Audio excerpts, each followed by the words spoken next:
everyone. My name is Adam Steves, reporting live just 4600 News. Today we have another group joining us from Professor Palombo's International Marketing class at the University of Guelph to present how they plan on taking a local Ontario cafe overseas.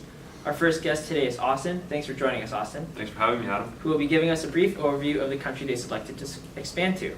So Austin, I understand you guys chose to expand Williams Fresh Cafe in England. Why did you choose England? Well, we chose England, Adam, because it presents a great opportunity for us here at Williams. England has a high population of over 55 million people, and it still shows a consistent population growth of anywhere from 2 to 8% every single year. So a large portion of this English population is in the age range of 40 to 55 years. And this is perfect for us because those are the prime drinkers of coffee and tea. They actually consume the most yearly. And further, England is a wealthy country with an average household income where each family can live comfortably off the income they earn. Wow, that's very interesting. I understand coffee and tea is a major part of England's culture, and I'm sure many citizens already have a go-to cafe that they're loyal to. Do you guys believe it'll be difficult to get consumers to change their preferred cafe choice that they've been loyal to for so long? Okay, so we're not actually attempting to sway consumers to drop the current cafes that they're with. Instead, we're planning on attracting consumers into our stores, and we're going to let our product speak for itself. Williams has always been established on fresh ingredients and on accepting atmosphere that has much to offer for the English population. Wow, it's a really good strategy. I wish you guys all the best. Next, we're going to be talking with Deshaun. Thanks for your time, Austin. Thank you, Adam. Welcome, Deshaun. How's it going? Very well, thanks. So tell me, how is employment in the UK, and how do they compare to ours here in Canada? The employment in UK is very similar to Canada's. They offer life insurance, pensions, counseling services, and holidays for employees that have worked there for a longer period of time. So it is very similar to Canada in that sense. And the minimum wage in the UK is £7.83, which roughly converts to $13.19 dollars Canadian. And the lower minimum wage in UK is definitely something that is appealing to us because we would have to pay less to the employees. What are some of the top industries in the UK, and how many people does each sector employ? The top industries in UK are finance, IT, construction, oil and gas, healthcare, and manufacturing. According to the UK's Office of National Statistics, the public sector employs only 17.22% of its employees, and the private sector makes up 75.99% of their employees.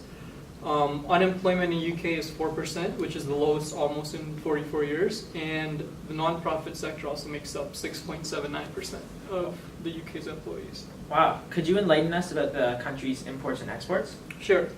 The UK ranks 10th in exporting in the world, and the 2017 estimate of the UK was $436.5 million, making up 28.3% of its GDP. The main export in UK is machinery, followed by vehicles. In terms of imports, UK ranks 6th in the world, and it makes up $602.5 million in imports. The main import in UK is electronics, vehicles, and machinery. How is the UK's trade economy? The UK currently is operating an account deficit of £20.3 billion, making up 3.9% of its GDP. The total trade deficit is £34.7 billion, and it's an increase from last year, an increase of $2.7 billion. And lastly, how are the technological developments in the UK? I would consider UK as a technological state, meaning that they're very technologically advanced. The country spent $33.8 billion in research, and it makes up 1.67% of its GDP. Also, with machinery and electronics being a top import and export of the country, I would say it's safe to say that the country is technologically advanced. Wow, that was a lot of interesting information. Thanks for your time, Deshaun. Thank you. Good speaking with you. Welcome, Nicole. Thanks for joining us today. Thank you. So as we've learned, the coffee industry is very large in England, correct? Yes, that's very true. Many consumers who are currently living in England consume coffee and tea on a regular basis. There was actually a recent study done in which researchers found that 79% of Brits admit to drinking coffee 7 days a week. Wow. How do you guys plan on capitalizing on the British market? We're going to capitalize on the market by focusing early on consumers' preferences and adopt our products and menus to best suit their needs. Awesome. And lastly, do you guys believe you will face any challenges when expanding overseas? For example, trying to break any language barriers? As a result of the high immigration rates in England, a variety of languages are spoken. However, the official language of England is English. This will make the transition to England easier as there will be no language barrier between Canada and England. Awesome. Thank you so much for your time. Thank It was you. great speaking with you.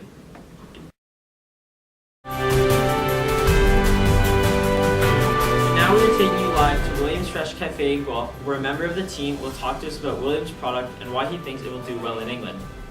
Hi Andrew, thanks for joining us today.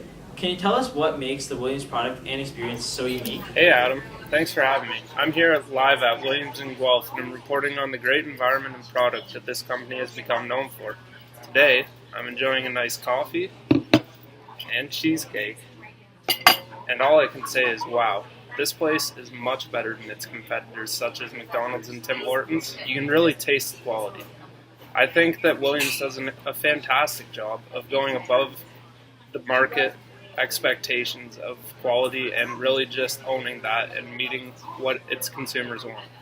Further, I think Williams is a great place to come and do work, whether it be with students or fellow workmates. It's just a great place to come work at things casually as well as hang out with friends and get things done.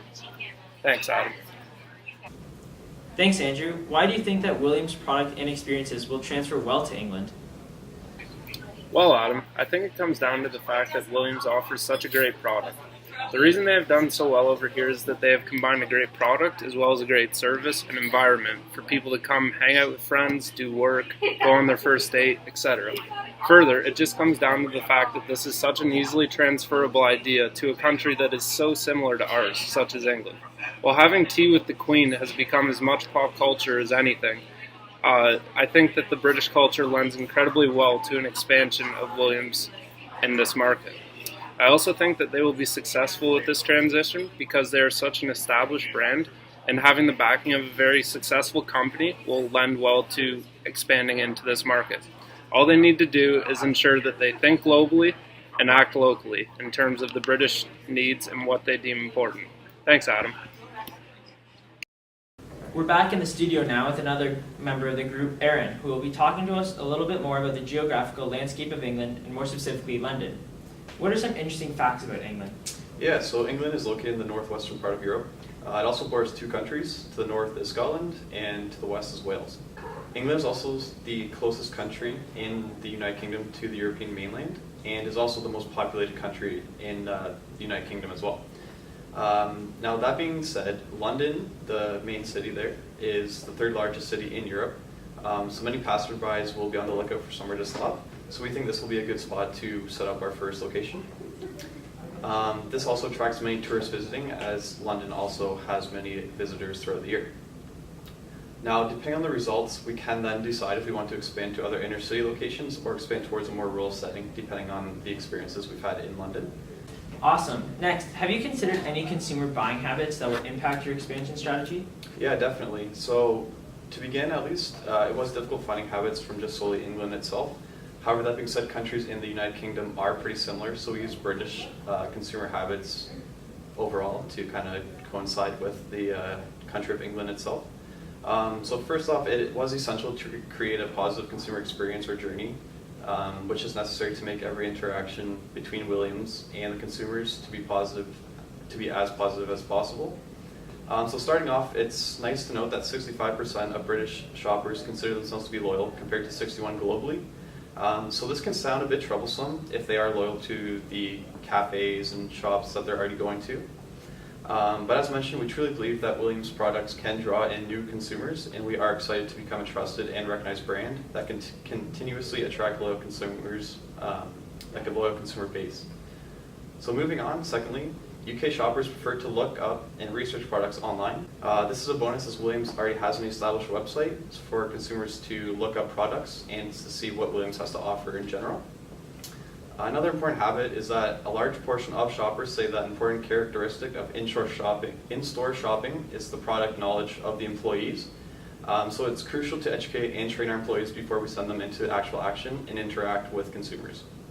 Lastly, the UK does hold a lot of millennials, and this population segment uses a social media at least 5 times on their way to purchase a product. That being said, it will be prominent to use social media and digital marketing to connect with them, also relating to the consumer experience remaining positive as possible as well. Awesome. Thanks for your time today. Really appreciate it. Thanks for having me. Our next guest on set with us will be Justin, who is joining us to talk about the average British consumer's shopping habits. Thanks for joining us, Justin. Hey, how's it going? Good, thanks. So tell me, what are the shopping habits of consumers in England? So the most important market to be looked at is the younger consumers, who are the leader in consumer trends whenever it comes to dining out in England. The key long-term points kind of vary, but they mainly go along healthy eating, informality, and provenance. How exactly does Williams Fresh Cafe satisfy those needs? So firstly, Williams is one of the healthiest alternatives when choosing to go out for food, specializing in cold bowls, sandwiches, and soups. Their sauces and ingredients all follow the pop culture health craze that consumers tend to love these days. And in an informal kind of way, the delivery layout for the cafe is highly built on informality and a casual cafe setting. Consumers order at the front of the cafe and they get the food brought to them in a very quick fashion, and all foods can come out within 5 to 10 minutes. And lastly, with Providence, Williams Fresh Cafe practices this with its full franchise name being Williams Fresh Cafe. The culinary team prepares everything fresh from scratch in store. So next, what means of advertising would be focused upon? So highlighting the digital needs of the future consumer and how restaurants need to be available highly in the digital world. Luckily, whenever it comes to Williams, they already do this through Skip the Dishes and Uber Eats, and their 5% cashback rewards application on iOS and Android. Ultimately, digital marketing and having a strong social media influence will work a long way in Williams' promotional and advertising strategy. Okay, and lastly, what is your pricing strategy? Will it differ from the Ontario locations? First off, due to the currency difference in pound comparison to the Canadian dollar, all menu prices will need to be changed accordingly. It's also important to point that Williams Premium Tea is priced on average $1.20 lower compared to its competitors. And lastly, considering Williams will be a brand new location, lowering the price of the food by 15 to 20% in the first year or two may be a very approachable method, as it can increase triability within consumers. Awesome, thanks for joining us today. Thanks for having me. Have a good one. Now joining us is our last guest of the day, Riley. Thanks for taking the time out of your day to be with us. I'm sure many of our viewers are on the same page as me and are unaware of the major cafes currently operating in England. So tell us, who will be your main competitors when you expand overseas? Thanks for having me, Adam. So we decided to choose 3 main competitors to kind of benchmark where we want to be at. Our first main competitor is Costa Coffee, one of the largest coffee distributors in the United Kingdom with specific ties to its roots in London, England. They were acquired by the Whitbread Company in 1994, who's the largest hotel and coffee shop operator in the entire United Kingdom. And as of 2017, they were actually acquired by the Coca-Cola Company for £3.9 billion. Interesting. They have a very traditional drink approach and food approach with basic coffees, lattes, Americanos, and they have basic sweet and savory treats for food. So they have a rewards program very similar to the Starbucks rewards program called the Costa Coffee Club. It allows for people to get additional benefits from purchases. They allow for mobile ordering, and they allow for unlimited Wi-Fi in stores. In 2018, they reported 2,755 stores in all of Europe and 8,237 vending machine style stores worldwide. Our second main competitor was Greggs. Greggs is the largest bakery chain in the United Kingdom. In 2017, their sales were up to £960 million, which was a 7.4% increase from 2016. Their main product is the sausage roll, which they sell almost 2 million of weekly. They also have taken a new approach to their menu, creating a new balanced choice range, where all the products in the range are under 400 calories. And this actually made up for over 100 million pounds in sales in 2017. They reported 1,834 stores in 2017, with 131 opening in 2017 alone. In 2016, they came out with a trial period for a delivery service, and in 2017, they actually opened their first drive-thru. Our final competitor is Starbucks. Starbucks, easily the most influential company in the coffee market right now. From September 2017 to September 2018, they had a sales range of $24.71 billion, which was an increase of 10.42%. And they were ranked 132nd on the Fortune 500 list this year. Starbucks pioneered the Starbucks Rewards program, which they were big and influential with regards to mobile ordering and paying with your phone. They also allow for birthday drinks, free drinks, and additional rewards through email marketing. In 2013, they had 10% of orders that came through from mobile from total sales. And so that's who we think our top 3 competitors would be. Wow, very interesting. What is the current state of the market for coffee sales in England? So reports found that the coffee sales in the coffee market in England are actually thriving right now. In 2018, it was reported that daily 95 million cups of coffee are drinking, which is an increase from 70 million that was reported in 2008. It was found that seniors drink the most cups of coffee at 2.2 on average. Gen X's were next at 2.1, and then millennials were last at 1.3 cups of coffee a day. Sales were reported to be somewhere in the range of 9.6 billion pounds per year as of 2018, and 81% of people visit a shop regularly. And lastly, is there support from the government or external agencies? The main supporting external agency that we found with regards to the English coffee market was the British Coffee Association. Their main goals are to educate the public, both from the public sector and the economic sector, on the benefits of coffee. They focus on the benefits of free trade, free movements of labor, and they advocate for the renegotiation of trade tariffs with the UK's main coffee trading partners. Wow, that's very interesting. Thanks for your time today, Riley. No worries. Thanks for having me, Adam.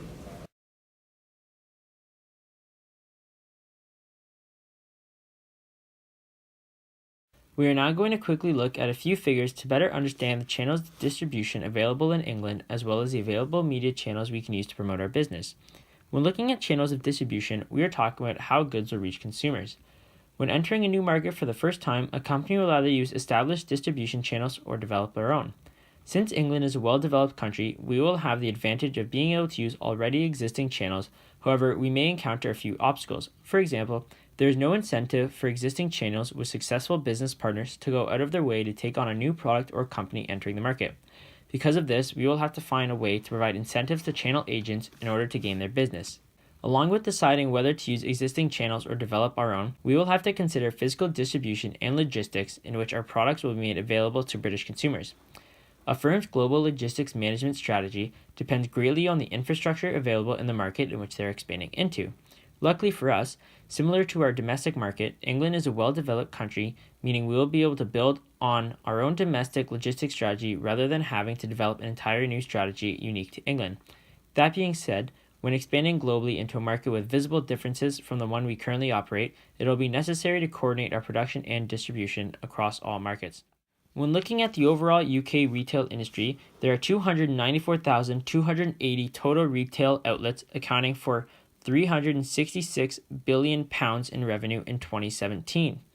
The typical size of a retail store in England varies among different industries, but it is similar to the size of those in Canada. For example, a typical British supermarket has a sales area of 3,000 to 25,000 square feet. Similarly, a Canadian supermarket sales area is typically between 10,000 to 35,000 square feet. In order to educate consumers in England about Williams Fresh Cafe, we will need a strong advertising campaign across all media channels. The majority of advertising channels used throughout Ontario, such as television and radio, are extremely popular among companies in England. When planning for a successful global expansion, it is important to understand which specific advertising mediums may be more popular in foreign markets. For example, England is well known for their public transportation system, and millions of consumers ride the subway, or as they like to call it, the tube, every day. This opens up the possibility for us to invest in more outdoor advertising in England than we currently do in Canada, as it may be more effective. Insights like these are important to analyze as they show different trends among markets that may help expanding globally a little easier. The main media channels available in England are television, radio, print, social media, and outdoor advertising. Print media can be seen in newspapers and magazines. Social media includes advertising on network pages such as Facebook, Instagram, Twitter, and Snapchat. And outdoor media consists of advertising on public transit, city billboards, transit shelters, or anywhere else outside of the consumer homes. The last two, television and radio, are fairly self-explanatory. That concludes our news program for today. We wish all the best to the group as they try to expand their Williams Fresh Cafe overseas. And if I could give one piece of advice, it would be to think globally, but act locally.